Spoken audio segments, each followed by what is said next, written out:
Bueno, en primer término quiero agradecer a la comisión por serme partícipe de esta jornada de trabajo. Quiero agradecerles a ustedes, quiero agradecer también a la carrera profesional y a la psicología en general porque nos permite estos espacios de compartir conocimientos, experiencias y todo aquello que seguramente está consignado como una obligación y como parte de vuestra formación profesional. Hoy día vamos a trabajar un tema que no solamente es criterio, sino también sobre la base de las investigaciones, de todo lo que vamos observando en la experiencia profesional, se convierte en una labor sumamente importante. De tal suerte que es un elemento de juicio más, por así decirlo, para que ustedes puedan completar este tan ansiado perfil como futuros profesionales. Hay mucho que decir, yo espero que el tiempo sea el mejor de los aliados para poder solventar y alcanzar todas las inquietudes que podamos trabajar. De primera intención, la psicología clínica que tengo por formación ha sido en algún momento satanizada en el sentido de que solamente concierne a un trabajo personalizado. Obviamente, digamos, en el marco formal de la psicología clínica sí es cierto, el trabajo es personalizado, pero hay una nueva tendencia, no es reciente, ya tiene muchos años, y hace saber de que la psicología clínica también se interesa mucho por las labores preventivas. Por allí que ustedes han escuchado que mi especialidad es como psicólogo clínico y de la salud. Esta última consideración precisamente hace saber de que nosotros debemos de preocuparnos por los temas de la salud pública primaria. En ese sentido, la consideración de hacer un trabajo personalizado, muy, digamos, consignado a un ambiente, ya no es necesariamente una labor que le concierne al psicólogo clínico. ¿De acuerdo? Eso de primera intención. Nos ha pedido que tengamos una reunión altamente dinámica, muy flexible y todo ello perfecto, pero también necesitamos tener algo de respaldo teórico conceptual, ¿sí? ¿Tengo que trazarme por acá o necesito irme por allá? Sí, no. Porque yo creo que voy a poder alcanzar a hablar con ellos. Sí. Ahora sí, ¿me escuchan atrás? ¿Atrás? ¿Sí? ¿Me escuchan? A ver, vamos a levantar la mano todos los que tenemos convicciones respecto de nuestra formación profesional. Vamos, hagámoslos con entusiasmo, ¿no? Porque si vamos a hacer esto, no sé qué tan productiva sea la reunión. Perfecto. ¿Quiénes han venido voluntariamente?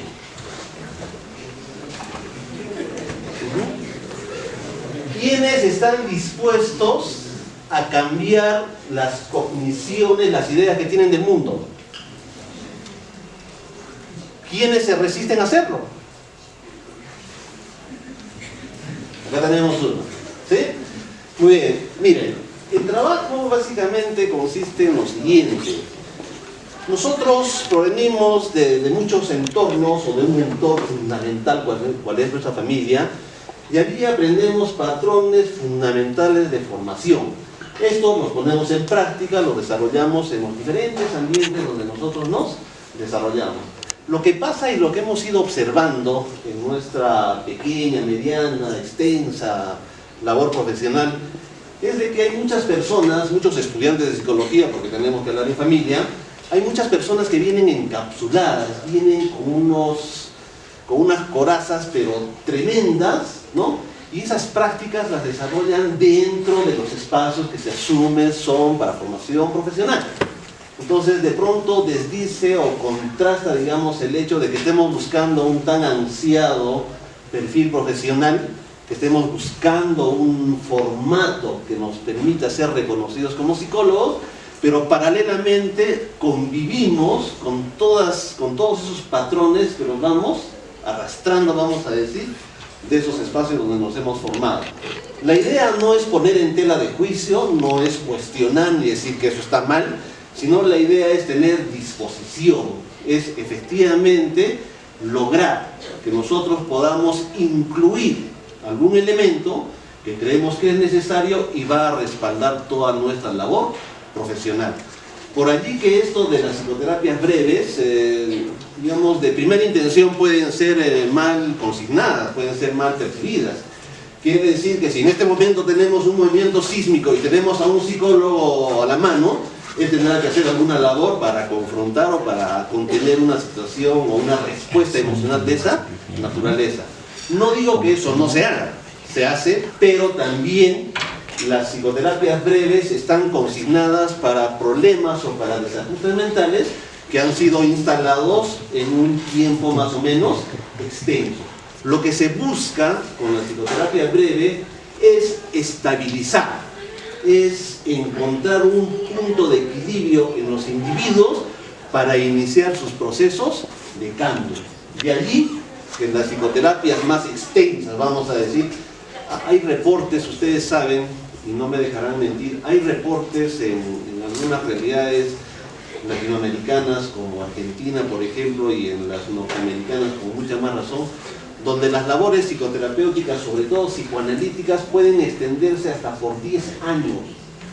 Imagínense ser un paciente durante 10 años, o sea, debe ser una cosa absolutamente peculiar.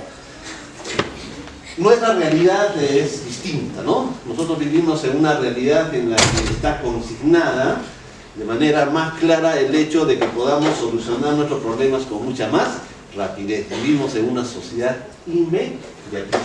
La pregunta es, ¿eso es malo en comparación a lo que sucede en otras realidades? La respuesta es sencilla, no, porque somos una realidad distinta. Tenemos otras consideraciones socioculturales, tenemos otras percepciones del mundo, tenemos otros patrones de comportamiento que han sido logrados en los entornos familiares, y en fin, somos diferentes. Entonces, estas consideraciones hacen de que podamos nosotros abordar el tema de la psicoterapia breve con este enfoque sistémico de una manera particular. No necesitamos emular, no necesitamos copiar lo que sucede en otras realidades. ¿Las tomaremos como referencia? Por supuesto que sí, porque hay resultados, ¿no? Tampoco no seamos chauvinistas, ¿no? Ese es el término, me parece, en el sentido de no recepcionar aquello que creemos que es importante, aquello que suponemos pueda funcionar dentro de nuestra realidad. ¿Sí? ¿Ya se produjo algún cambio, señorita? Todavía no, ¿cierto? Vamos a interiorizar todavía la idea de lo que significa. Muy bien. Entonces, algunas cuestiones... ¿Sí? ¿Siempre? Sí. Ya. Me dicen que atrás no se escucha muy bien. ¿Ahora?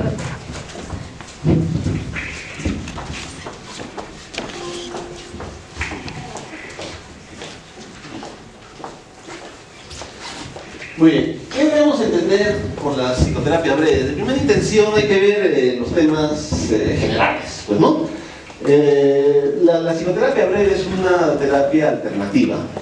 Las psicoterapias breves pueden tener diferentes enfoques. Pueden tener el enfoque sistémico, el enfoque psicoanalítico, el enfoque conductual, ¿no es cierto? El enfoque humanista incluso, ¿de acuerdo? Entonces la psicoterapia breve se caracteriza precisamente por ello, por ser una intervención que invierte un tiempo más o menos prudente, de tal suerte que casi se garantice que los individuos puedan efectivamente iniciar un proceso de cambio en el proceso más breve. Lo que acá se señala es de que los costos son reducidos y los resultados son absolutamente favorables. Si nosotros nos encontramos en una situación de crisis, o si nosotros estamos compartiendo un espacio con una persona que está experimentando una situación de crisis, ¿qué esperamos inmediatamente? Observarla, describirla, hacer una caracterización, hacer unos intentos en el sentido de buscar las correlaciones, entender por qué está sucediendo. No, lo que necesitamos es intervenir, ¿no? De pronto es una situación incómoda. ¿Quiénes son papás acá? Papás. Papás, está bien, muy bien. Papás, varón indica un paso. Estamos en lo correcto. Para mí ya es una primera noticia, no sabía. De la señorita que la ha pasado. Han sido mis alumnas, ¿no? Muy bien. Usted, señora, ¿recuerda un poco cómo fue su trabajo de parto?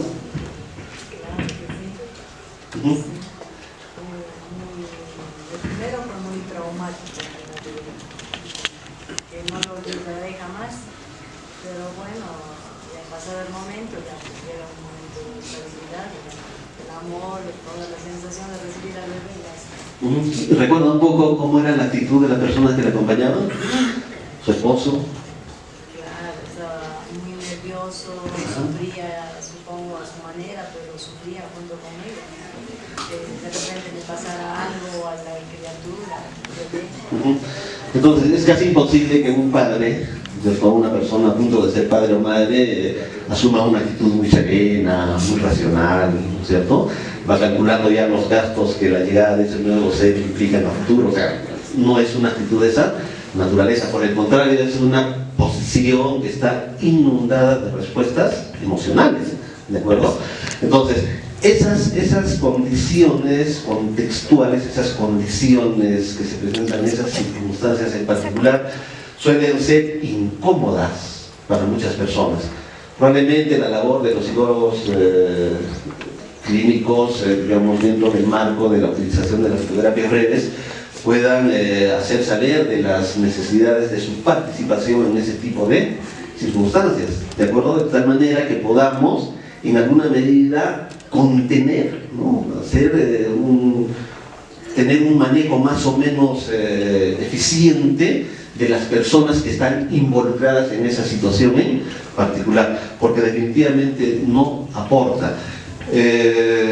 Hay muchos testimonios de padres de familia que han sido impedidos, por ejemplo, de ingresar a la sala de partos para gozar de ese extraordinario momento para la llegada de sus seres queridos o de los nuevos miembros de la familia. Entonces, frente a esa situación, los padres pues indudablemente se van a ver afectados y van a tener respuestas inadecuadas, poco pertinentes, y que van a merecer seguramente la atención, la sorpresa y, por qué no, el interés, en este caso, de nosotros como futuros profesionales. Entonces, la idea de los costos reducidos y de sus resultados favorables tienen que producirse en un tiempo y espacio lo más breve posible, ¿no? Ahora, seguramente en este momento nos estamos haciendo muchas preguntas: ¿y cómo hacemos ello? Tenemos que ser muy tecnificados, tenemos que tener un conocimiento absolutamente claro, vigente y contundente de lo que vamos a hacer en esas circunstancias. Señores, lo que sucede con la psicología es de que muchas veces la actitud, por ejemplo, o la postura que nosotros vayamos a asumir frente a una situación de esa naturaleza, es más que suficiente para contenerla, ¿de acuerdo? La diferencia es que nosotros como profesionales conocemos ese detalle y estamos manejando esto de manera estratégica. ¿Ustedes creen que una persona en una situación de crisis tendrá disposición para escucharnos? ¿Tendrá disposición para utilizar ese gran recurso racional que tiene? No. Entonces nosotros lo que tenemos que utilizar es la herramienta, al menos de primera intención, de manera estratégica. Tenemos que asumir una actitud, por decirlo más elemental. Tendremos que ser firmes y tendremos que utilizar un lenguaje claro probablemente en esas circunstancias. Entonces yo le diré a su esposo: señor, por favor, tenga la gentileza de mantener la cordura. Su actitud no ayuda. Si escucha a alguien eso, dirá: oye, es el papá, merece estar acá. Qué poco considerado de profesión. No, estamos utilizando nuestra estrategia. Él, incluso como beneficiario, podría sentirse absolutamente, digamos, impactado, incomodado por lo que nosotros vayamos a decir, pero en su momento tendremos que volver a abordar a esa persona y explicarle las razones por las cuales actuamos de esa naturaleza, ¿correcto? Es una intervención primaria porque aborda problemas específicos, ¿sí? Ustedes saben que dentro de las manifestaciones comportamentales de los seres humanos vamos a encontrar una cantidad increíble de cosas. Nosotros tenemos que abocarnos a aquella que en apariencia es la que está generando mayores problemas, mayores dificultades. Entonces vamos a señalar la especificidad de aquello que consideramos, a criterio al menos, abordar y trabajar de la mejor manera. No podemos hacer un trabajo de larga data, no podemos abordar todas las problemáticas, o sea, es imposible. Allí tendríamos que nosotros estar señalando todo el contraste de lo que significa una psicoterapia breve. Tiene que atender una problemática específica. Obviamente, si nosotros conversamos con las personas involucradas, ellas nos harán saber de que las problemáticas que tienen, si las jerarquizan, vamos a encontrar un orden de importancia y probablemente nosotros estemos abordando uno que para esa persona no es importante. ¿Me va a entender? Entonces, nosotros ese trabajo ya vamos a hacer más adelante. Lo que necesitamos en este momento es sostener o contener la situación que estamos viviendo. Incrementa la conciencia del consultante de su comportamiento problemático, eso es importante, de la capacidad y la motivación para el cambio. Las personas tienen que saber que están dando a conocer, que están expresando, que están exteriorizando un comportamiento que es inadecuado, que es problemático, que está generando algún tipo de dificultad. Pero, por supuesto, también, cuando nosotros decimos que tenemos que hacer, de que tome conciencia de ello, tenemos que hacer saber de que también hay capacidades, que también hay mecanismos motivacionales que van a emprender los procesos de cambio, los procesos de reconformación del comportamiento de los individuos. Entonces, no todo es mantener una relación distante, ¿no? O sea, yo soy el que te encamina y tú eres el que tiene los problemas, no. También tenemos que hacer notar a las personas que tienen capacidades, que tienen habilidades, que tienen condiciones que puedan contrarrestar, que puedan afrontar de manera eficiente todo lo que están viviendo. ¿Ustedes no han sentido a lo largo de vuestra experiencia profesional, perdón, de vuestro proceso de formación, pronto ya psicólogos, muchos de ustedes, que los conocimientos en nuestra formación son absolutamente novedosos? ¿Han sentido eso? ¿Sí? ¿Lo han sentido? Y no han sentido muchas veces que todo eso que trabajamos dentro de nuestra formación profesional tiene que ver también con nuestras propias experiencias, que son cosas que las tenemos que refrescar y recordar como importantes. Yo siempre en las aulas universitarias les digo a los chicos, nosotros conocemos muchos de los valores, ¿sí? Sabemos cuál es el alcance de un valor, pero la pregunta es, ¿lo practicamos?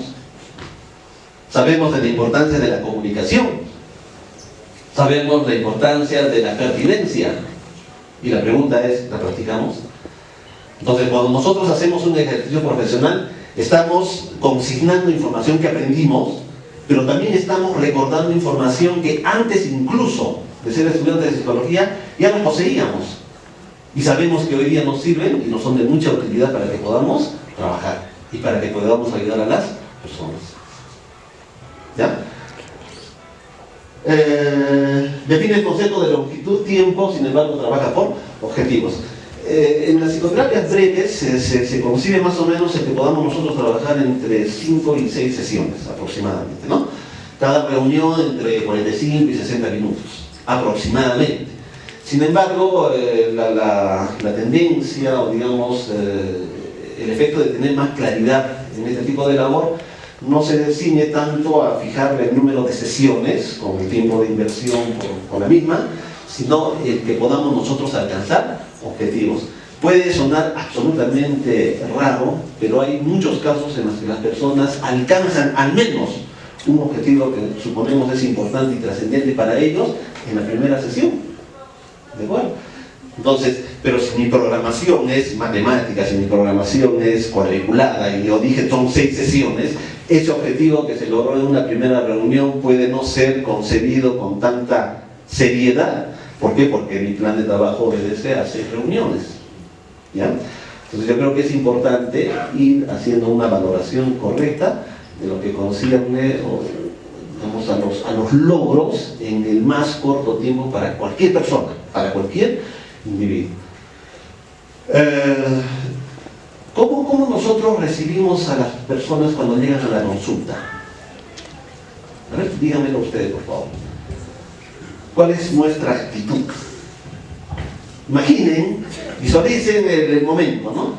Llega el paciente a la consulta y ustedes están esperando porque saben que a las 4:30 debía estar con ustedes. ¿Cómo recibimos a nuestros pacientes? Tratamos de brindarle amabilidad, ¿no? O sea, tenemos esa expectativa de querer darle amabilidad, de que por lo menos en el momento que venga se puede sentir tranquilo por el espacio y por la forma en la cual vamos a trabajar con él. Es un gusto verte, José. Muy bien, con amabilidad, ¿no es cierto? La amabilidad es un tema que a mí me dijeron, oiga señor, ¿usted tiene que aprender en vuestra carrera profesional? No. La amabilidad es un tema que usted aprendió desde casa, ¿no es cierto? Solo que allí vamos a utilizar ese recurso de manera estratégica, lo podemos enriquecer, lo vamos a tener que moldear incluso a las circunstancias en las que nosotros nos vamos a encontrar con uno u otro individuo. Pero es un tema que nosotros estamos refrescando. Entonces, ¿a dónde íbamos con esto? Si nosotros recibimos con amabilidad a las personas, la pregunta es ¿cómo se sienten ellos? Si yo soy amable a la llegada de una persona, ¿cómo se siente ella? Tranquila, con ganas de confiar. ¿No es cierto? En confianza, ¿sí? Y es un resultado inmediato. O le diré, muy bien, tome asiento. Mire, nuestro trabajo está consignado para 6 reuniones, por lo que me han comentado, ¿no? Por la información previa que me ha llegado. Entonces, usted tendrá que esperar esas 6 reuniones para que podamos hacerle saber de que usted se siente agradado, ¿no? Se siente reconfortado por ese primer encuentro. No, es el primer momento en el que yo ya tengo que utilizar ese como un extraordinario aliado a efectos de garantizar que la persona pueda recomponerse. ¿Sí? Es diferente, ¿no? Entonces, ustedes saben que eso en muchas circunstancias no funciona. Entonces, lo importante es el objetivo, no es tanto el tiempo. Ese es el punto en el que queremos señalar. ¿Qué cosa nos dice Fernando Arana? Es un psicólogo de la Universidad de Buenos Aires. Él dice que las psicoterapias breves básicamente sirven para 3 cosas. Uno, para las crisis vitales, ¿no? Se puede consignar, por ejemplo, la muerte, ¿no? Que sea potenciar, mejorar nuestras capacidades, habilidades, etc. Y también para todos aquellos trastornos mentales que fueron obviamente sometidos al rigor de estos famosos criterios, ¿no? Que están consignados en los clasificadores internacionales que ustedes conocen. Entonces, esos 3 grupos reportan muy buenos resultados respecto de lo que significaría el uso de la psicoterapia breve. Hay problemas que de pronto podrían de primera intención consignarnos o señalarnos en el camino en el sentido de que tengan que ser merecedores a un trabajo extenso, altamente complicado. No, las psicoterapias breves también pueden iniciar un proceso franco de desarrollo en este sentido. Obviamente, y eso lo vamos a ver más adelante, hay muchos pacientes, hay muchas personas que inician el trabajo con una psicoterapia breve, ¿no? Pero después pasan a un régimen, vamos a decir, de más largo aliento, ¿no? A un trabajo psicoterapéutico más extenso, de más tiempo en inversión. Entonces, las decisiones muy elementales, sencillas, que ni siquiera nos percatamos, ¿no? Pero también van a haber decisiones sumamente importantes. Por ejemplo, el venir hoy día a esta reunión significó tomar una decisión. ¿Cuántos han sido invitados? ¿Cuántos han dicho, oh, es una conferencia más, los temas no me interesan? No vienen, tomaron una decisión, ¿no es cierto? Y pueden ser decisiones importantes, porque acá estamos abordando temas que son de interés para nuestra formación profesional, ¿sí? ¿Cuántas decisiones? Digamos, las vamos a dejar tranquilas a las señoras. Jóvenes, ¿cuántas decisiones? En el campo de la negociación hemos estudiado que al día tomamos, el ser humano toma 3.500 decisiones. Ya. O más de 3.500 decisiones. Probablemente, ¿no? Entonces, entrar en la parte minuciosa, digamos, ¿no? Consignar todo eso es un trabajo absolutamente complicado, ¿ya? Pero de todas esas decisiones seguramente hay muchas que están dentro del marco de nuestra absoluta conciencia, están dentro del marco de nuestra capacidad de raciocinio, están dentro también del marco de nuestra capacidad de respuesta emocional. Entonces no dejemos a las emociones como un rubro inconsistente, muy maleable, muy flexible, ¿no es cierto? No, las emociones también son sumamente importantes. Pero bueno, lo que nos interesa es pensar en la toma de decisiones. Entonces el objetivo fundamental de la psicoterapia es la toma de decisiones y el inicio del cambio comportamental. Eso se tiene que producir en el tiempo más breve y eso debe ser de extrema claridad para el psicoterapeuta y por supuesto para las personas que están involucradas. Si en este momento tuviéramos un movimiento sísmico, ¿qué hacemos? ¿Cuáles son nuestras respuestas? ¿Sí? ¿Todos salen corriendo? ¿No? Si le damos el mejor de los formatos, podríamos concebir de que es una extraordinaria dinámica, ¿no? Porque nos vamos a poner en movimiento y vamos a gritar, algunos nos vamos a reír, ¿sí? Perfecto, pero ¿qué hacemos? Vamos chicos, ¿qué hacemos? ¿Salimos en orden? Ya nos han enseñado que tenemos que salir en orden, que tenemos que mantener la serenidad y la cordura, ¿no es cierto? Que tenemos que priorizar probablemente a las personas adultas, a los niños, a las embarazadas, ¿sí? Eso nos han enseñado, pero cuando llegue el momento, ¿hacemos esas prácticas? No. Salimos atropellándonos, ¿cierto? Ya cuando hacemos el análisis fuera, decimos, oye, actué mal, pero ya lo hiciste, ¿sí? Ya impediste que 5 personas que tenían la prioridad se queden en el salón, ¿ya?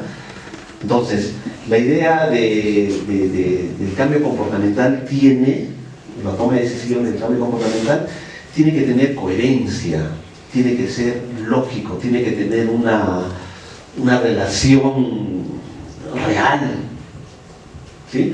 Cuando a mí me dicen, oiga señor, usted como futuro psicólogo tiene que ser confidencial, ¿no? O tiene que practicar la escucha activa, pero cuando llega el momento, se me va, ¿sí? Me olvido de que es una condición que debo tener como profesional. Cuando ya ocurrió, cuando ya recibí una llamada de atención del colegio de psicólogos por no haber sido confidencial, o por haberme perdido una información valiosa en el trabajo con el paciente, con el cliente, con el consultante, después hago mis análisis y digo, se me fue. ¿Y esa información de dónde salió? Y él me dirá, yo se la dije cuando recién empezamos a conversar. Entonces ahí vamos a quebrajar un poquito probablemente nuestra labor y nuestra postura como profesionales. Si se les dice que la escucha activa es importante, si se les dice que la confidencialidad es importante, si se les dice que la actitud es importante, si se les dice que el utilizar información teórico-conceptual es importante, si se les dice que señalar a los pacientes los alcances y los objetivos del trabajo es importante en nuestra formación, lo que resta hacer es ponerlas en práctica. No queda de otra. Las características de la psicoterapia breve, como decíamos en un momento, tiempo limitado, incrementan la motivación y evitan la pasividad y dependencia. Muchas veces en la labor profesional el psicólogo, bueno, nosotros no lo pensamos así, pero muchos piensan que el psicólogo pues está con el sartén en el mango, ¿no es cierto? Y que si él hace los movimientos más pertinentes, los cambios se van a producir en el otro lado, ¿de acuerdo? Es importante, sí, no perder el control de la reunión, pero también es importante hacer que las personas con las que nosotros nos involucramos tengan protagonismo, puedan ellas participar activamente en el proceso de transformación. O sea, no podemos nosotros decirles, señora, señorita, por favor, a partir de la fecha tiene que levantarse a las 5 de la mañana porque así lo hemos decidido aquí en la reunión. No, tenemos que sugerirle, es importante que usted considere levantarse a las 5 de la mañana, es diferente, ¿no? Entonces después ya iremos viendo los resultados y preguntaremos, ¿lo hizo? Sí, me levanté. ¿Y quién se lo impuso? Yo lo decidí así. Allí ya nosotros vamos a ver todo lo que concierne a la evitación de la pasividad y la dependencia con las personas con las que nos involucramos. ¿Quiénes están trabajando ya en alguna institución pública o privada? ¿Dónde? No sé. Colegio. ¿Quién más? ¿El único? No creo.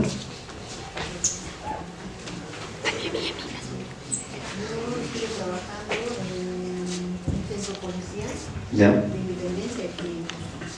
Ya. No es la generalidad, pero a ver si podemos ver esto. Cuando las personas están desarrollando sus actividades laborales, no estamos hablando solamente de las del psicólogo, todas sus actividades laborales, en ausencia de los jefes inmediatos superiores, ¿cuál es la actuación del trabajador? ¿Cómo es su labor? Es un trabajo tranquilo, ¿no es cierto? Sin presiones, sin exigencias, porque conocen ya de sus obligaciones. Pero ¿qué pasa a la llegada de los jefes inmediatos superiores? ¿O qué pasa a la llegada inopinada, por ejemplo, del auditor interno? ¿Qué sucede con esos trabajadores? Se ponen más tensos, ¿no es cierto? Empiezan a extremar, empiezan a exacerbar un poquito su actuación, ¿no? Si antes estaban escribiendo una línea en 30 segundos, se aparece el de control interno y hacen 4 líneas en el mismo tiempo. O sea, ¿por qué ese cambio tan abrupto? ¿Qué sucede con las personas? Si ellos están convencidos de que sus obligaciones y las responsabilidades las están desarrollando a cabalidad. Entonces, hay situaciones de presión, hay situaciones en las que las personas se ven incitadas a comportamientos, se ven incitadas a formas de actuación que no son naturales. Y para eso no necesitamos ser expertos, necesitamos elementos puntuales, básicos, para darnos cuenta de que eso está sucediendo. Lo mismo pasa con el psicólogo. El trabajo con el psicólogo es un trabajo bajo presión, ¿no?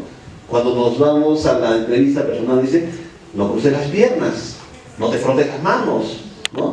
Mira de frente al entrevistador, ¿sí? Y responde a lo que te está preguntando, solamente. Eso nos han enseñado. Y eso van a ver ustedes cuando sean profesionales. ¿De acuerdo? Entonces yo creo que es importante que podamos promover un espacio de naturalidad, un espacio donde las personas efectivamente puedan dar cuenta de sus comportamientos como ellos los consideran necesarios. Esa es nuestra labor. Si no, estaríamos retornando, estaríamos regresando a una relación unilateral en la que yo tengo la ascendencia y tú eres el paciente. ¿Cuál es la etimología de paciente? ¿Qué es un paciente? Su nombre lo dice. Es una persona que no tiene protagonismo, ¿no? Es una persona que está solamente en la condición de escucha, ¿no? Es paciente.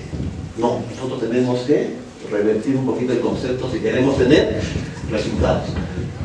El tratamiento inicial para usuarios de riesgo, lo que decíamos hace un momento, es un complemento para intervenciones más extensas.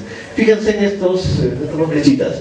Lo que vamos a hacer es incrementar la motivación y la disponibilidad para el cambio. Eso tiene que incrementarse, tiene que mejorar, tiene que enriquecerse.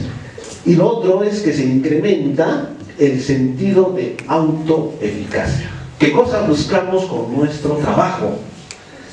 Que ellos cada vez que tengan un problema vengan a nosotros y nosotros facilitemos en su recuperación.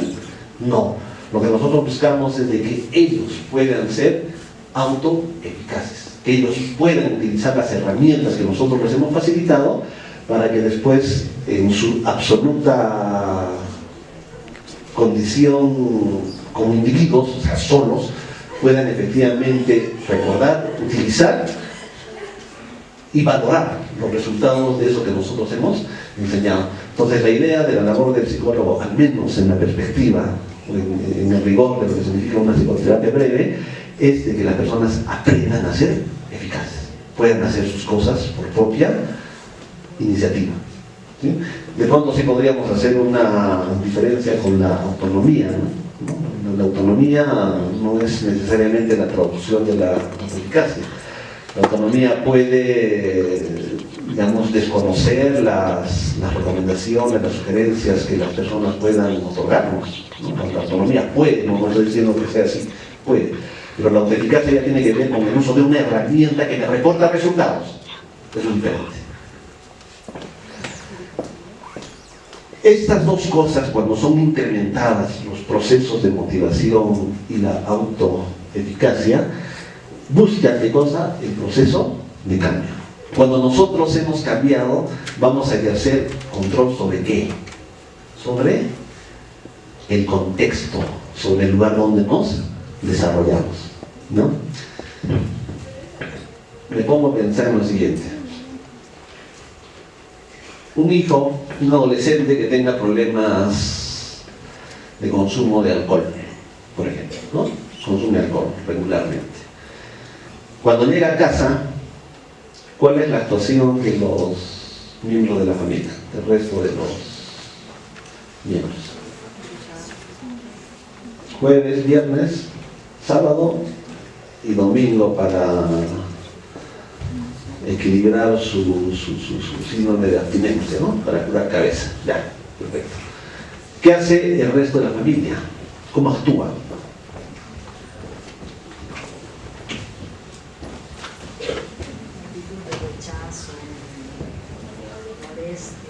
Molestia, rechazo, originalmente, ¿sí? ¿Qué más? Temor. Temor, también, ¿no es cierto? Cuando esa conducta es frecuente, ya los padres empiezan a ser intolerantes ya a esa conducta del joven, ¿no? Y ven después los problemas ya de impulsividad, de la agresividad inclusive de los padres, porque no soportan en lugar de hacerlo razonar al joven, a la jovenita, entonces muchas veces lo invaden de insultos, de tratos impulsivos. ¿Sí? Entonces hay una cantidad de respuestas, hay una cantidad de situaciones que son regulares, son algo así como un denominador común para las familias que viven ello. Pero eso es en circunstancias en las que estas familias probablemente todavía no se hayan visto beneficiadas por las bondades de una labor con el profesional psicólogo. Pero cuando el psicólogo interviene, cuando ya hace una labor, o sea, hemos logrado, por ejemplo, que este joven pueda tener la disposición, que reconozca la magnitud y el alcance de su problema y tiene la mejor de las disposiciones para trabajar con el psicólogo, va a generar una cantidad también interesante de cambios. ¿Y esos cambios van a repercutir en la familia? Claro que sí. Entonces él vendrá entusiasmado, ¿no? Y dirá, hoy día he hablado con el psicólogo, me ha hecho notar algunas cosas interesantes, ¿no? que no las veía hace un tiempo atrás. No sabía que eso tenía una repercusión, por ejemplo, en la salud emocional de mi madre. Cuando él venga con esas actitudes y con esa postura, ese comportamiento automáticamente irradia en todos los miembros de la familia. Entonces, ahí nosotros podríamos decir que las personas empiezan a tener un control más o menos interesante, al menos significativo dentro de nuestra labor, dentro de su contexto. Estos dos elementos hacen de que podamos tener ese control en el contexto. Pero no solamente es el contexto, sino también tiene que ver con un dominio personal. Tiene que ver con la capacidad que tenemos de ejercer control sobre nuestras propias decisiones, sobre nuestra propia postura, sobre las valoraciones más pertinentes, más certeras y más realistas que podamos hacer de lo que nos toca vivir. Esos son los efectos. Entonces, esta última parte, por ejemplo, no solamente tiene que ver con aquello que ha sido consignado por el terapeuta, quiere decir las recomendaciones, sino también tiene que ver con sus propias decisiones, tiene que ver con el planteamiento de sus propios objetivos. ¿Sí? Son dos cosas muy importantes. Muchas personas señalan que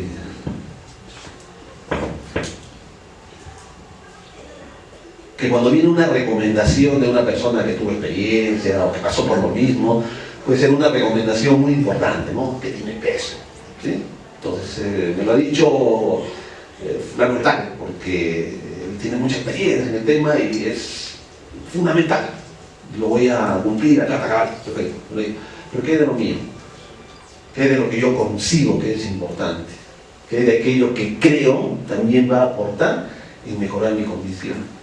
Eso también tiene que valorarse, ¿sí? Obviamente estará dentro del marco de lo que se espera, dentro de lo que estamos buscando, ¿no? No puede ser tampoco una decisión descabellada, fuera de lugar, irreal, no, tendrá que ser una decisión importante, pero lo que se busca con ello también es que las personas puedan hacer valoraciones, puedan identificar correctamente aquello que creen ellos que es importante. Cuando hayamos logrado esto, estaremos pensando ya en que las personas están casi preparadas para poder iniciar toda esta gran aventura de mejorar su condición. No solamente de salir de la problemática, no solamente de atender esa situación de crisis que nos toca vivir, sino empezar también a mejorar aquello que creemos que es importante. ¿Sí? ¿Alguien tiene un talento por acá? ¿Alguien ha identificado un talento propio?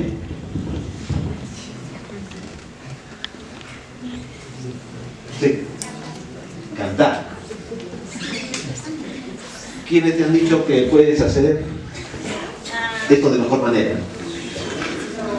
Bueno, siempre mi papá tenía su grupo, su banda musical, entonces creo que nació ahí. Mi hermana también tuvo los videoclips y también se dedica al canto.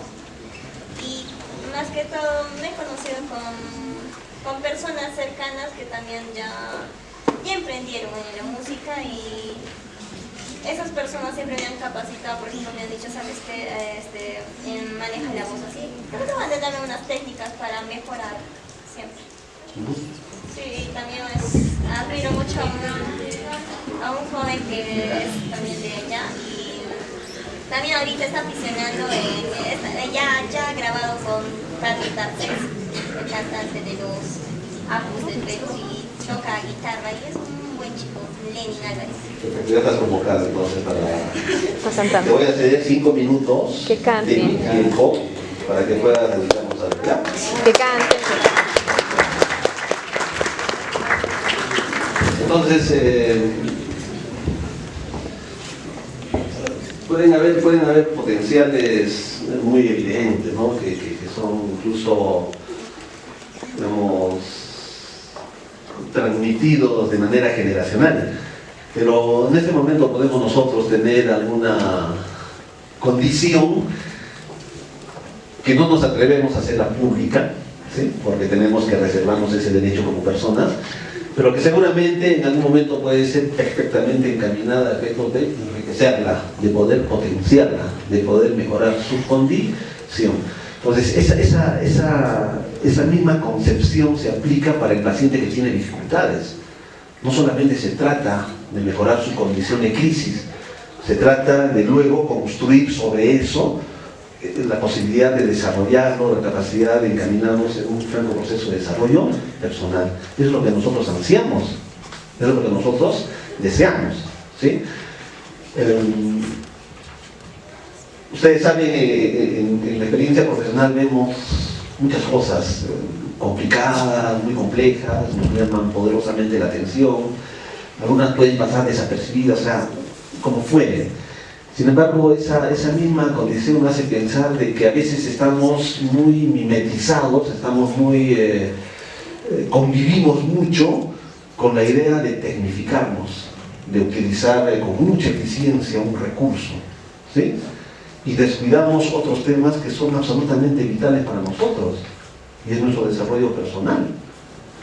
Las personas, a medida que van avanzando en conocimientos, a medida que van avanzando en eficiencia, curiosamente suelen ser personas más sencillas, curiosamente digo, ¿no?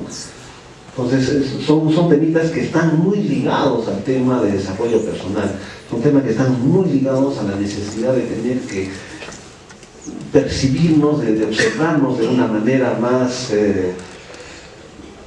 real, ¿no es cierto?, de una manera más propositiva, y obviamente pensando en que eso va a ayudar, va a facilitar nuestra labor como profesionales. Ustedes saben, la consulta, que lo decíamos también, siempre lo vamos diciendo, ya no es pues ese espacio rígido, ¿no? Ese espacio en el que el psicólogo tiene mucha ascendencia, hasta incluso por el uso del mobiliario, ¿no? Ahora las reuniones con los psicólogos suelen ser más naturales, más aperturadas, más flexibles. Tanto así que cuando vemos una consulta, decimos estar en una consulta, o estar en una tertulia, o estar en un té de fin de semana. No. Entonces se pueden hacer trabajos de esa naturaleza en ese tipo de espacios. Fíjense este cuadrito, esto es muy importante. Las emociones están muy vinculadas a los procesos cognitivos, ¿cierto? Eso es. Incluso esos famosos porcentajes de los que se hablan son, ¿se acuerdan? El comportamiento del ser humano, ¿por qué porcentaje de emociones está gobernado? Más o menos. el comportamiento del ser humano por qué porcentaje de emociones? Aproximadamente. 60. ¿Quién da más?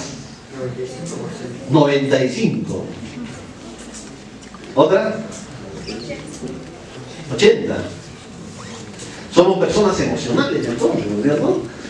Y cuando nosotros tomamos una decisión o tenemos actuaciones personales o públicas, todas son gobernadas por nuestras emociones. La pregunta es, ¿está bien eso?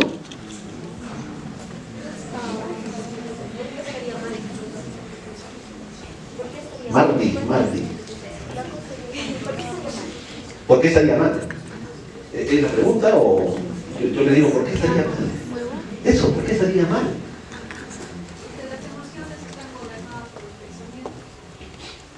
¿Ya?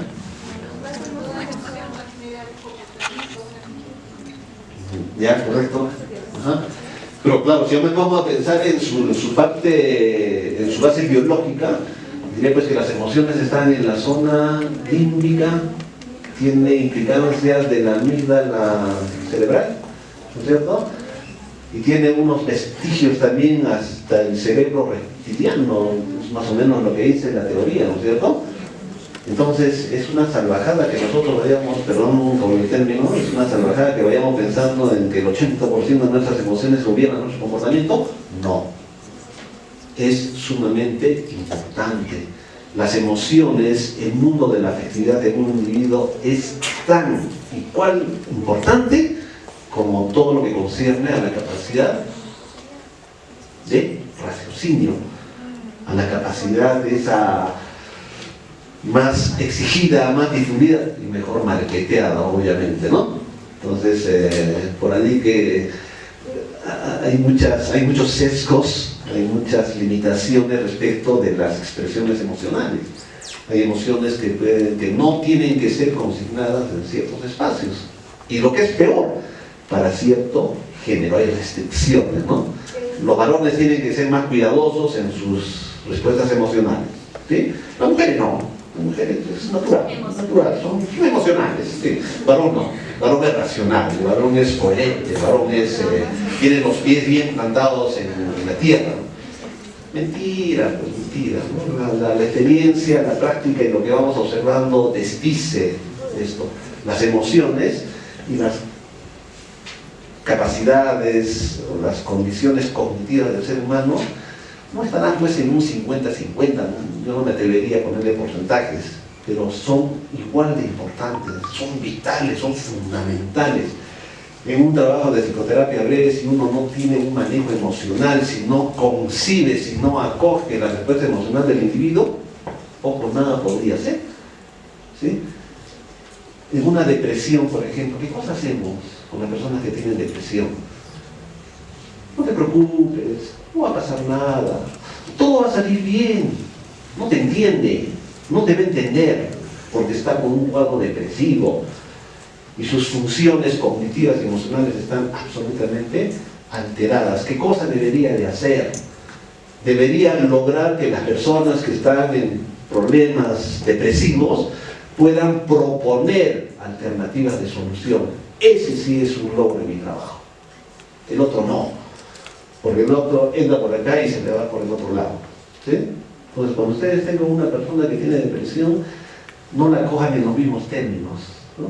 Ven y lloren en mi pecho, en mi regazo, ¿no? Es triste, me apena lo que estás viviendo. Yo digo, estoy siendo empático, y está bien. No, estamos equivocados. Tenemos que arrancarle una alternativa de solución. ¿En qué te ayuda tu situación? En nada. ¿Podrías hacer algo por mejorar tu condición? Quiero compartir esto con otras personas que tienen depresión. Ese es un logro. ¿Es verdad? Es diferente. Entonces, es importante que nosotros podamos encontrar estas relaciones que existen entre estos dos mundos psíquicos absolutamente vitales. Obviamente, por eso está como un color diferente, a partir de las respuestas emocionales y de su implicancia cognitiva, hacemos valoraciones, tenemos expectativas y tenemos, por supuesto, motivaciones. Sí.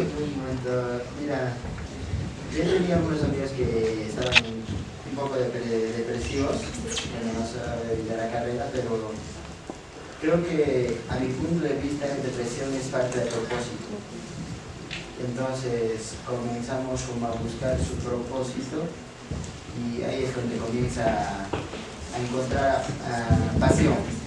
Una cosa que se llama pasión, y entonces como que ya eso también ayuda a salir de la depresión. ¿De qué carrera eres? ¿Perdona? No sigue la carrera. No, ¿de qué carrera? Ya hago otros proyectos. Hay otros proyectos relacionados pero a la carrera. Podría ser. PNL. Algo parecido.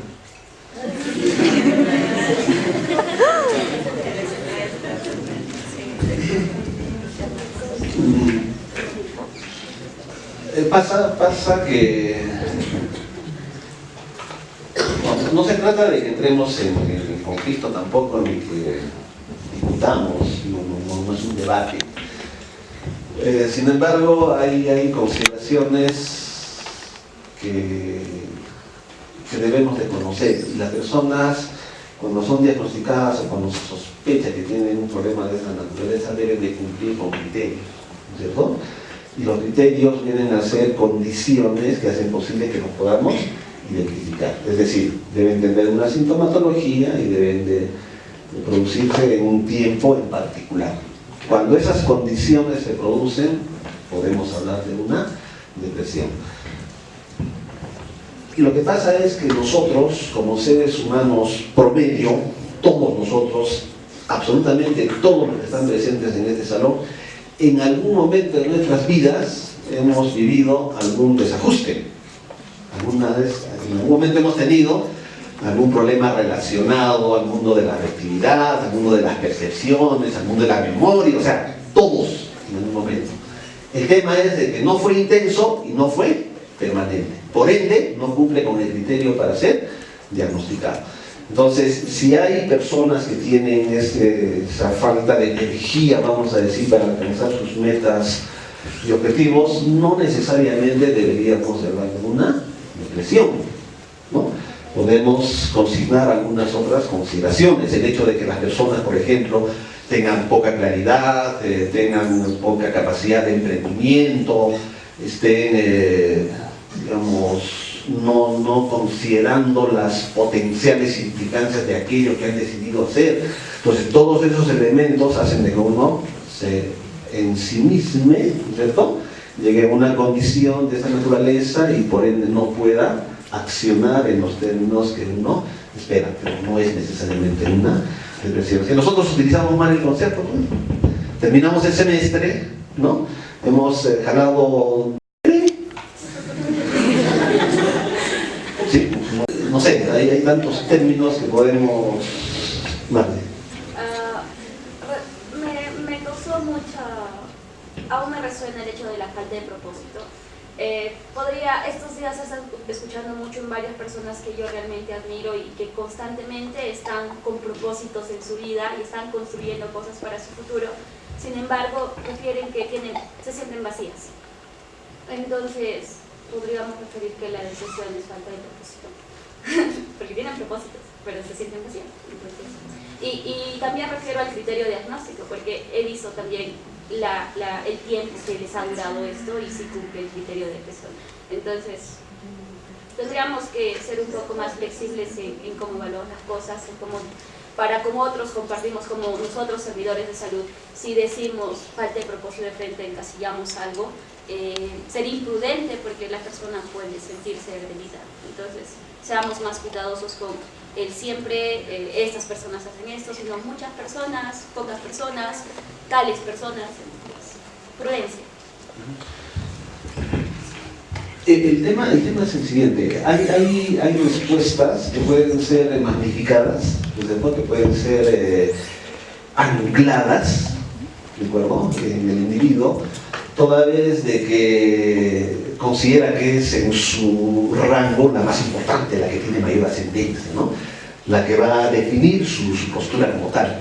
Probablemente ese mismo rasgo en otra persona que tiene un cuadro parecido sea menos intenso, sea menos significativo.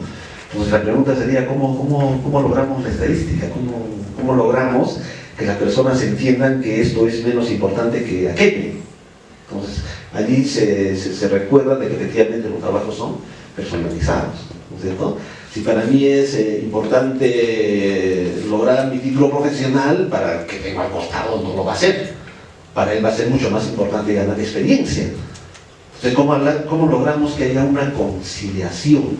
Si esta falta de propósito efectivamente es una característica que se observa dentro del cuadro sindromológico de las personas que tienen depresión, no tiene que ser necesariamente, al menos en la lógica del trabajo, la que tenga el mayor peso. Para la persona sí, pero para otro puede no ser. Entonces ese es un reto y una labor más que nos concierne a efectos no de desestimar y decir, oiga señorita, señor, la falta de propósito es un tema irrelevante, no sirve, o sea, hágame el servicio. No, tenemos que darle un peso más real, un peso más coherente, digamos, para la persona, a efectos de que pueda manejarlo con criterio. Allí las cosas empiezan a tomar otro formato, otra tonalidad y empiezan a funcionar de una manera distinta. Entonces yo creo que sí es importante que podamos alcanzar esto como propósito. Muy bien, hay una estructura general de la psicoterapia breve, es el famoso FRAMES, ¿no? Sus autores son Miller y Sánchez, ¿de acuerdo? Él dice que es importante contener todos estos elementos. Primero, hacer una retroalimentación. ¿De qué? Sobre los riesgos personales y sociales de su comportamiento. Las personas cuando están en una situación de crisis, a veces no hacen esas valoraciones, ¿cierto? No se dan cuenta. Empiezan a utilizar, a verbalizar, usan códigos de comunicación que no son los más correctos, su actitud, su postura también es absolutamente cuestionada, ¿no es cierto? Entonces no hacen valoraciones. ¿Qué cosa tenemos que hacer nosotros? Hacer un feedback, tenemos que hacer una retroalimentación sobre las implicancias de lo que está ocurriendo, ¿no? Entonces, ¿qué cosa le diríamos a una persona? ¿Cómo podríamos abordarla? ¿No? Por ejemplo, podríamos decirle que su actuación es natural, está bien, está en todo su derecho de sentirse mal por la situación de crisis que está viviendo, pero que también debe considerar que hay otras personas que están siendo involucradas sin merecerlo. ¿Ya? Entonces allí le estamos nosotros recordando que hay unos riesgos de su comportamiento en otros contextos. La responsabilidad sobre su proceso de cambio. Cada uno es responsable de sus transformaciones. Cada uno. Yo les decía al principio, ¿quiénes han venido voluntariamente? Todos levantaron la mano, ¿cierto? Entonces nadie está obligado a formarse, nadie está obligado a capacitarse, nadie está obligado a tener que hacer algo que no crea que es importante. Cuando yo tomo la decisión, cuando yo asumo la responsabilidad sobre mi propio cambio, tiene que ser un tema que concierne a mis propios beneficios y seguramente a los beneficios de terceros. Tiene que haber un asesoramiento sobre el cambio de comportamiento. Eso obviamente ese es un trabajo ya compartido con el terapeuta, a efectos de ir consignando los avances, ¿no? los logros, lo que estemos instaurando, vamos a decir, en el comportamiento del individuo. Es una suerte de monitoreo. El menú, proveer al consultante de todas las opciones posibles, ¿sí?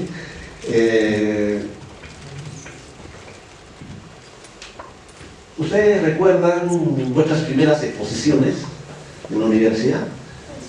¿Cómo fueron esas exposiciones? Fueron unas exposiciones así, de brillantes, cómodas, una zona de confores, pero preciosa, hermosa. Un día les compartiré mis estadísticas y he tenido algunos récords de permanencia de algunos alumnos. Y han estado así bajo reloj, minuto y medio más o menos al frente. Una exposición.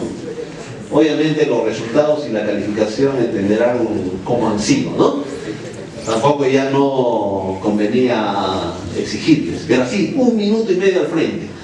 Entonces las personas han salido, mi nombre es fulano de tal, el tema que me ha tocado, muchas gracias. Oh, pero ¿por qué hacen eso? Porque el tiempo no gana, no, porque esa no es una zona probablemente agradable al principio. Pero después se convierte en un lugar privilegiado, ¿sí o no? Este lugar es hermosísimo, ¿ya? Entonces, si las personas tienen dificultades originalmente para hacer exposiciones, estos espacios son incómodos, ¿qué cosa hacemos con ellos? Ya olvídese las exposiciones y alcánceme resúmenes de lo que se ha trabajado. O le juro que nunca más va a volver a salir acá para hacer una exposición. Ya le estoy dando opciones. ¿Qué cosa le diría? ¿Qué podría proponerle? O nos hacemos de la vista gorda y no pasó nada. ¿Qué hacemos? Claro, que también hay alumnos que cuando están al frente se les pide ya, señor, por favor, pare y regrese a su sitio, ¿no? Porque ya están ahí acaparando toda la conversación. También, pero bueno, pensemos en lo primero. Sale una persona acá y empieza a sentirse mal, le flaquean las piernas y está a punto de desmayarse. ¿Qué hacemos con ella? ¿Qué opciones le damos para que pueda mejorar esa su condición? Le diremos pues que haga unas prácticas en casa, ¿no es cierto? ¿Ya? Que haga unas exposiciones solas, después que convoque a los hermanos, después a los primos y después a toda la mancha del barrio, no sé. ¿De acuerdo? De tal forma que se esté incursionando poco a poco, ¿sí?, en un tema que le es para él incómodo, para ella incómodo, ¿ya? Entonces, nosotros tenemos que darles opciones, no tenemos que polarizar nuestro trabajo. ¿Tiene problemas? No lo vuelva a hacer, ¿para qué? No tiene sentido, no. Tenemos que darles opciones. El trabajo del psicólogo, afortunadamente, porque la otra palabra no la voy a utilizar, afortunadamente tiene que ver con esto, con lo que estamos haciendo. Ustedes en miles de circunstancias van a tener que hacer esto que estamos haciendo hoy día, porque van a tener que capacitar al personal del establecimiento de salud donde trabajan, van a tener que capacitar a los profesores de la institución educativa donde trabajan, van a tener que hacer capacitaciones al personal administrativo de la entidad pública en la que trabajan. O sea, siempre van a estar al frente de individuos, y para eso necesito actuación, para eso necesito respaldo teórico conceptual y experiencia, por supuesto, que es lo que nos interesa también. La empatía, algo conocido el término, es una aproximación, yo la llamo socioemocional, a la naturaleza, a la situación que le toca vivir a un individuo. No es ponerse en los zapatos, ¿no? Técnicamente no lo es. Tengo una idea de lo que está pasando, me aproximo a lo que está viviendo, pero no estoy viviendo exactamente lo que esa persona vive. Así que esa herramienta hay que utilizarla con mucho criterio. Tanto así, a mí me preocupa, yo ya lo he manifestado, me preocupa que hay muchos términos que los están utilizando en el lenguaje coloquial y no son estudiantes de psicología.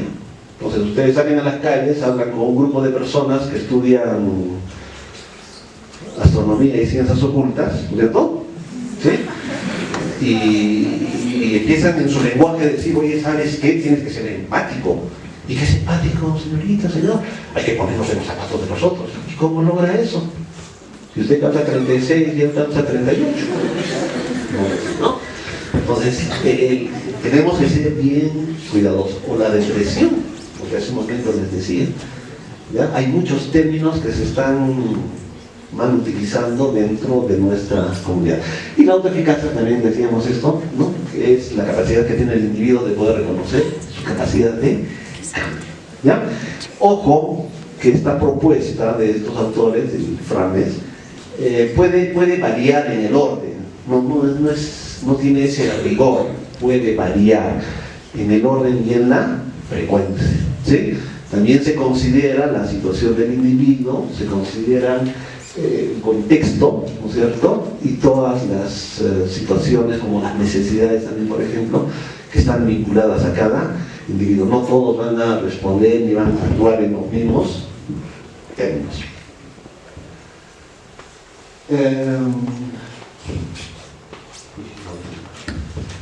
Acá es un poco del enfoque sistémico. Ustedes no van a encontrar necesariamente la psicoterapia con enfoque sistémico, o sea, no está. Lo lindo de nuestra carrera es que no hacemos experimentos con las fuentes de información, pero podemos acomodarlas, un poco pensando en lo último que decía, a las necesidades de nuestro trabajo.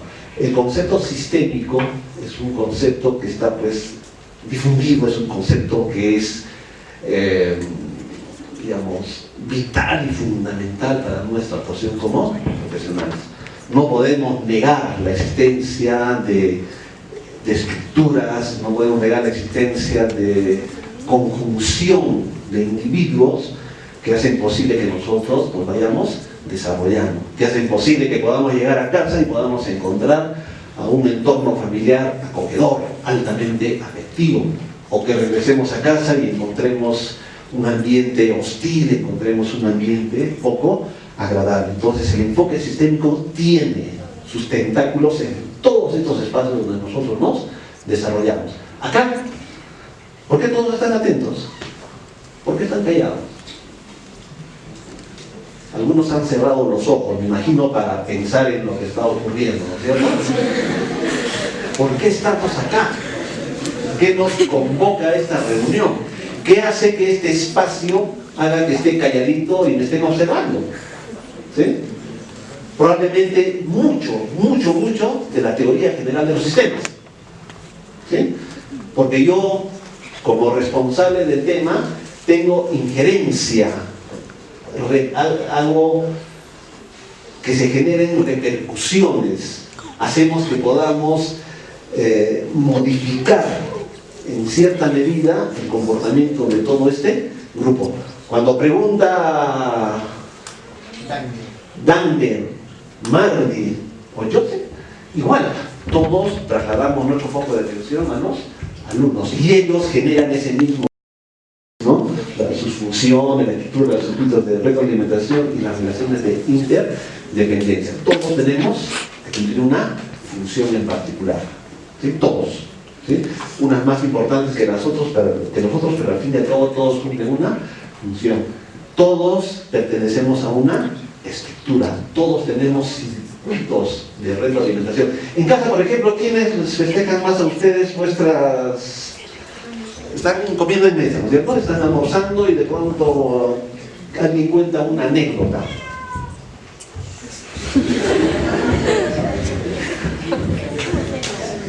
Como esa, por ejemplo, ¿no? Estamos en la exposición, sonó mi teléfono y su ringtone era de un gato hambriento. ¿Sí? ¿Cuál es la respuesta de los demás miembros de la familia? La mamá le dirá, impertinente. El papá le dirá, qué loco. Y el hermano le dirá,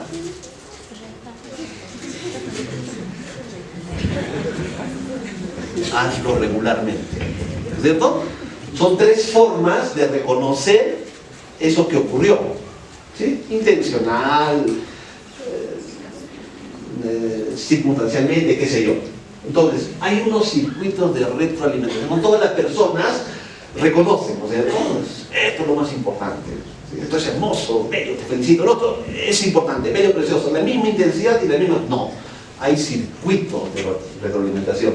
Y esos circuitos son diferenciados, obviamente, entre los miembros de la familia. Hablemos de la familia un poco, porque la familia suele ser el núcleo, la célula básica de la sociedad, eso lo saben desde la perspectiva de la sociología, pero también para nosotros es sumamente importante, extremadamente importante, diría yo. Entonces, esos circuitos son importantes. Y bueno, las relaciones de interdependencia ya tienen que ver con las actuaciones de cada uno de los miembros. Unos agradados, otros desagradados, otros sorprendidos por haber sonado el gato en una reunión de esta naturaleza, ¿no? Perfecto. Dice, considera a la persona como parte integrante de un sistema. Hay unas famosas interdependencias, ¿sí?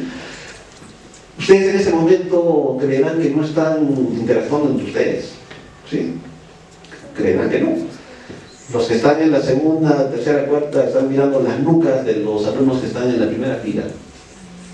¿Sí o no? Están mirando sus nucas.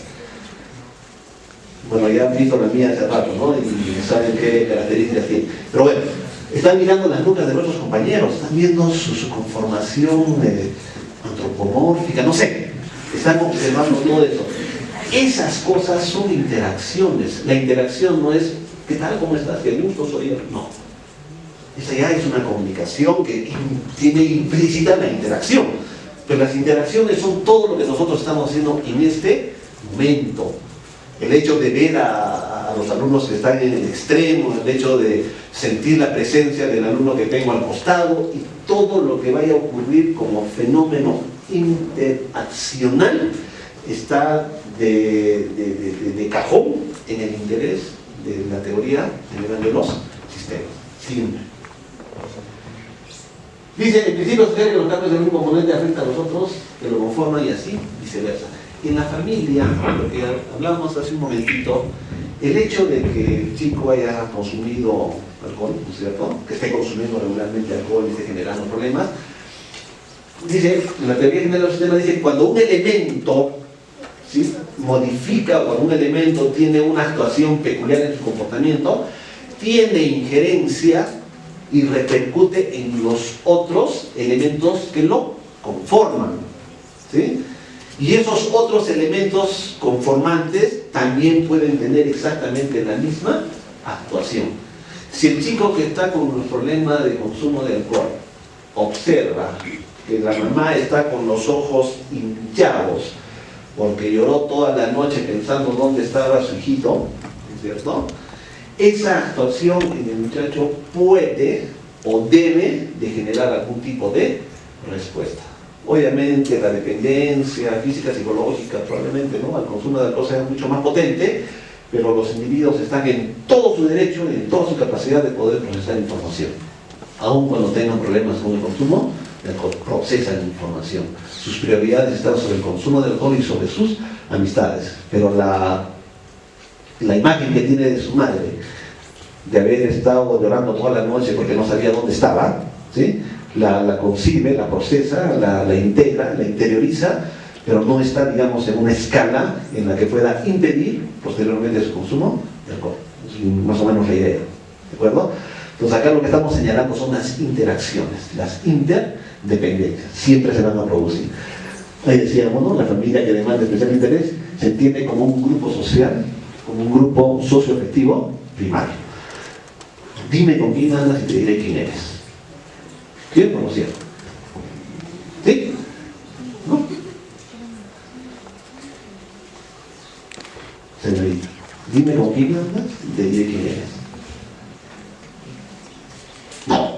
Si nosotros podemos acceder un poquito a la dinámica familiar, probablemente tengamos mucha más certeza, conozcamos de mejor manera cómo son las personas, más que verlos en espacios recreativos, con personas que aparentemente están en el otro extremo de la imagen que nosotros tenemos de los individuos. Así que si un día vemos a algún miembro de este grupo como una persona medio extraña, con sus dreads y sus piercing, que contados así van por los 75 en todo el cuerpo, ¿cierto? ¿Sí? No nos sorprendamos porque no necesariamente tienen los mismos principios ni la misma concepción del mundo, ¿ya? Por ejemplo, dice, los síntomas desde la perspectiva sistémica se entienden como un patrón comunicacional, por ende una característica del grupo y no del individuo que nos parece. En la familia, estos problemas comunicacionales vienen a ser lo que equivaldría a la sintomatología en un individuo, ¿ya? Hay familias en las que utilizan lenguajes, ¿cuáles son los coprolálicos? ¿No? Los coprolálicos, ¿cierto? ¿Sí? Lenguaje con el uso de terminología no acorde, vamos a decir. Pero es un código de comunicación, ¿sí? Entonces allí el tema tiene que ser analizado desde el enfoque sistémico, no tiene que ser trabajado desde una perspectiva individual. ¿Por qué? Porque es un patrón comunicacional de la familia, eso es diferente. Entonces eso es importante y lo vamos a entender como un ejemplo. En este enfoque sistémico no se apuesta, no estoy diciendo que se le niegue tampoco, pero no se apuesta, no se reconoce, no se hace mucho énfasis respecto de las causalidades lineales, no. Se hace más énfasis en las causalidades circulares. Quiere decir que nosotros no vamos a identificar solamente a uno de los miembros como responsable o como el generador de los conflictos intrafamiliares, sino que vamos a ir observando que cada uno de los miembros tiene su cuota de responsabilidad, vamos a decir, ¿no? Si un niño habla groserías y los papás le aplauden y le festejan, ¿no?, ese niño crecerá pensando que es el mejor código que utiliza para comunicarse. Entonces, cuando lleguen al análisis sistémico, no vamos a responsabilizar al niño por el uso del lenguaje inadecuado, sino tendremos que analizar el tema desde una concepción circular, como que todos los miembros tienen algún grado de responsabilidad. ¿Sí? Tengo por ahí unos minutitos. Ya. Acá hay unos pequeños ejercicios, vamos a ir más rápido. Por ejemplo, pensamientos intrusivos. ¿Sí? ¿Qué es un pensamiento intrusivo? Son ideas obsesivas de contenido negativo que generan ansiedad y empañan la sensación de control sobre cada uno de nosotros. ¿Qué técnica podríamos utilizar? Seguramente la técnica cognitivo-conductual. ¿Ya? Dentro del enfoque, perdón, en las técnicas, miren, vamos a hacer un registro de pensamientos. Es sencillo, ¿no? Lo que hacemos es un registro de cada idea negativa que aparece en nuestra mente e intentar razonar sobre su veracidad. Por ejemplo, ¿cuántas veces nosotros hemos pensado de que somos incapaces de hacer algo? Muchísimas veces. ¿Sí? Cuando tienen que iniciar una relación de pareja, ¿sí? Hay una chica o un chico que les agrada y simple y llanamente no se atreven porque dicen, no, me parece que no tengo el biotipo, ¿no es cierto? No soy tan agraciado, ¿sí? Ella sí es bonita, es de ojos verdes y cabello rubio, yo soy moreno y de cabellos, no sé, quiscudos y de 10 mil, no sé qué. ¿Ya? Empiezo a hacer una evaluación de mis características y eso automáticamente impide que pueda tomar la iniciativa. ¿Cierto? ¿Ha pasado? Sí, ha pasado en muchas oportunidades. Ahora, ustedes dirán, ¿y por qué los chicos y las chicas? Porque es así. Solamente que nosotros vivimos en una sociedad en la que las chicas, bueno, ahora ya no, antes, en la que las chicas no tienen que tomar la iniciativa, ¿no? Por su condición de mujeres. Quien tiene que tomar la iniciativa siempre es el varón. ¿Sí? En las reuniones, en las discotecas, ¿quién va a sacar a las chicas? Los varones. Antes, ahora no. Ahora es al revés, ¿no? Ahora cuando sale pagan 50-50. Antes no, pues antes una chica que iba a pagar un centavo, tenía más que el muchacho, ¿no? Pero iba a pagar un centavo. ¿Por qué? Porque hay consideraciones socioculturales que nos obligan a ese tipo de actuación. Entonces, la idea es que podamos nosotros primero hacer un registro de esas ideas negativas. ¿De acuerdo? Después vamos a hacer una evaluación de su veracidad. ¿Qué tan ciertas son? Si yo no creo ser agraciado, si yo no creo tener las condiciones como para poder iniciar una relación de pareja, voy a tener que someterlas a, no digo juicio de expertos, pero tendré que someter a un criterio más o menos razonable, ¿no? O sea, yo diría, bueno, yo sé que la apariencia es importante, pero también, digamos, la atención, la consideración, a ver, chicas,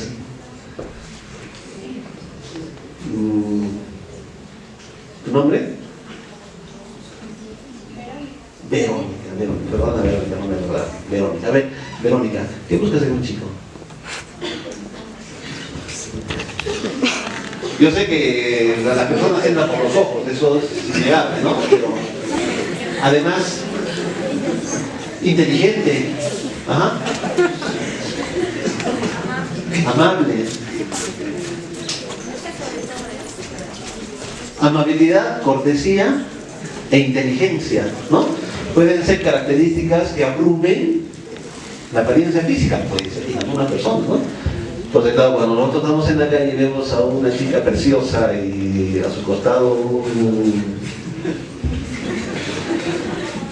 a otro muchacho, ¿no es cierto?, de unas características peculiares, decimos, ¿cómo es posible que una chica tan bonita esté con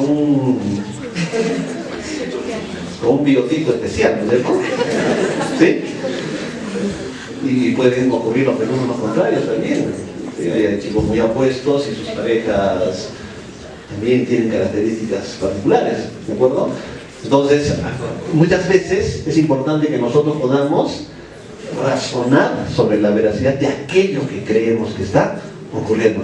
No se olviden que la terapia cognitivo-conductual lo que intenta es una herramienta también, las famosas reestructuraciones cognitivas, ¿no?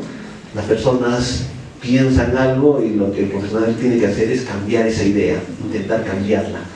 ¿Se acuerdan del no puedo por el no quiero? ¿Sí? El no querer y el no poder son dos cosas distintas. ¿Alguien quiere salir y estar a mi lado en este momento? Bueno, a unos 30 centímetros, por supuesto. ¿Alguien quiere hacerlo? ¿Alguien no puede hacerlo? Es diferente. Porque la persona puede querer, pero no se atreven a hacerlo. Y una muy diferente es que efectivamente no pueda hacerlo, ¿no? Porque no reconozco, digamos, el potencial o las condiciones como para poder desarrollar algo que creo que es importante. La programación de actividades positivas, miren, son sencillas y que proceden de nuestra elección. Cuando nosotros estamos en un tema de pensamientos intrusivos, cuando tenemos una idea obsesiva que nos está persiguiendo todo el tiempo, tenemos que involucrarnos en algunas actividades sencillas, ¿sí? Podemos ir a hacer deporte, podemos leer, podemos salir a caminar, podemos buscar a unos amigos y abordar otros temas que sean de interés para todo el grupo. Ese tipo de actividades, si las he concebido, las he programado como estratégicas para mejorar el problema de mis pensamientos intrusivos, son altamente fructíferos, ayudan mucho a las personas a que puedan salir adelante. Por eso les decía al principio, olvídense, no crean que la psicología es un trabajo complicadísimo, ¿no? Donde tenemos que hablar de unos términos altamente tecnificados y tenemos que ser serios y tenemos que ponernos los dedos sobre el mentón, ¿no? Y ver hacia nosotros. No, la psicología es un trabajo de esa naturaleza. Si eso me reporta resultados, si eso hace que las personas se sientan mejor y puedan reconocer su condición y puedan desarrollar de manera más eficiente todo lo que normalmente hacen, yo podría decir trabajo cumplido.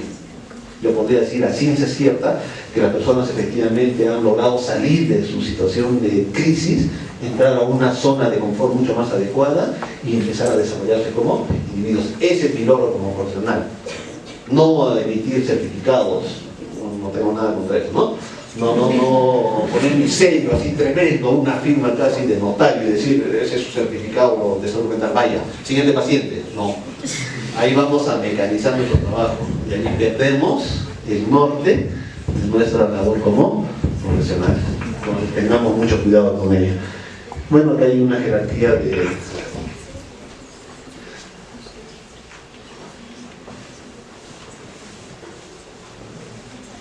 Ya, y eso no es así, rapidísimo, ¿ya? Miren, por ejemplo, para la depresión, es la dificultad de concentración, dudas recurrentes, confusión, indefensión, desánimo, desesperación, impaciencia, apatía. Es lo que regularmente se observa en un cuadro depresivo. ¿Qué podríamos utilizar? Por ejemplo, no estoy diciendo que es la más pertinente, ¿ya? ¿Qué podríamos utilizar? Un enfoque psicoanalítico. Dentro de ese enfoque psicoanalítico podemos utilizar algunas técnicas. La reacción, por ejemplo, es sumamente interesante.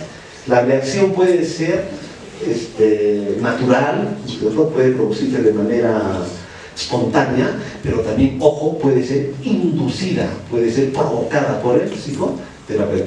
¿Qué cosa se busca con la reacción? Una descarga emocional. ¿Sí? La catarsis es un método, es un trabajo más extenso. O sea, dentro de la catarsis está la técnica de abreación, ¿ya? Entonces, lo que tenemos que hacer es una descarga emocional. ¿De qué? De esas vivencias poco gratas, de esas experiencias traumáticas. Estamos utilizando un poco la tecnología del enfoque psicoanalítico, ¿sí? La confrontación también es muy importante. Se orienta al paciente a tener las experiencias que ha estado evitando, ¿no? Esa es una forma rápida, es una forma eficiente de hacer que las personas puedan salir de esa situación de crisis. Ojo, que una psicoterapia breve no significa que una vez que se termina la persona ya está pues liberada, ya está en condiciones extraordinarias de poder desarrollarse con toda normalidad. No, los vestigios todavía están próximos, ¿no? Están en calidad de latentes probablemente. Entonces lo que tenemos que hacer es garantizar nuestro monitoreo, el seguimiento, para que las personas puedan mantener esa situación hasta que en algún momento se les haga natural y puedan desarrollarse con toda normalidad. Y finalmente, una alteración más que hemos encontrado dentro de esta misma consideración son las famosas fobias. Las fobias son estos trastornos psíquicos que caracterizan un medio intenso y desproporcionado. Y básicamente, lo que las hace que reconozcamos es su condición de irracionalidad, ¿no?